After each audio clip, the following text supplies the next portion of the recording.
ఒక్కడై రావడం ఒక్కడై పోవడం నడుమై నాటకం విధిలీలా వెంటయే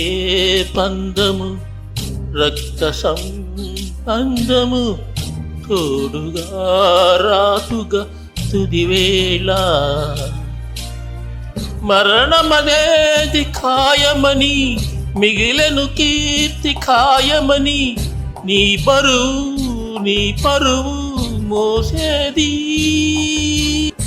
ఆ నలుగురు రాజని పేదని మంచిని చెడ్డని భేదమే ఎరుగదీయమ పాశం కోట్ల ఐశ్వర్యము కటికి దారిద్రము హద్దులే చెరిపిలే మరుభూ